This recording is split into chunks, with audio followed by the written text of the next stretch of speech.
খরগোশ অনেক কিউট আর আদুরে প্রাণী, কিন্তু এদের পেছনে দায়িত্ব অনেক বেশি। যারা হঠাৎ খুশি হয়ে বাসায় খরগোশ নিয়ে আসতে চান, তাদের জন্য কিছু গুরুত্বপূর্ণ তথ্য। খরগোশ অনেকবার পায়খানা ও প্রস্রাব করে, দিনে প্রায় শতাধিকবার। এদের পচনতন্ত্র খুব দ্রুত কাজ করে, তাই ওদের জায়গা সবসময় পরিষ্কার রাখতে হয়। খোলা ও বাতাস চলাচল করে এমন জায়গা দরকার। খরগোশের শরীর খুব সেনসিটিভ। গরম ও ঘাম হওয়া জায়গায় তারা সহজে অসুস্থ হয়ে পড়ে। এক খাঁচায় আটকে রাখা ঠিক না, ওদের দৌড়াতে ও খেলতে দিতে হয়। খাঁচা বা ছোট জায়গা ওদের জন্য মানসিক কষ্টের কারণ হতে পারে।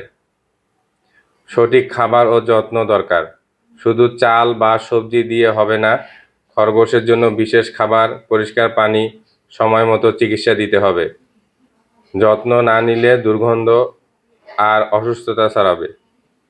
পায়খানা পরিষ্কার না করলে বাসায় গন্ধ হবে, ব্যাকটেরিয়া ছড়াবে, যা বাসার শিশু বা অন্য পোষা প্রাণীর জন্য ক্ষতিকর।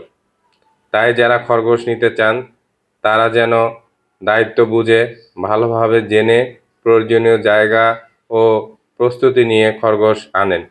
শুধু কিউট মনে করে এনে পরবর্তীতে অবহেলা করা অন্যায়।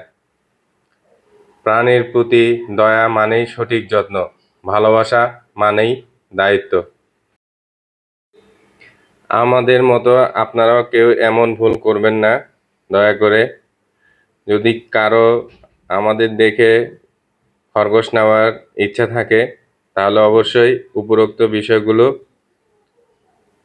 আগে জেনে বুঝে তারপরে খরগোশ বাসায় নিয়ে আসবেন। ধন্যবাদ।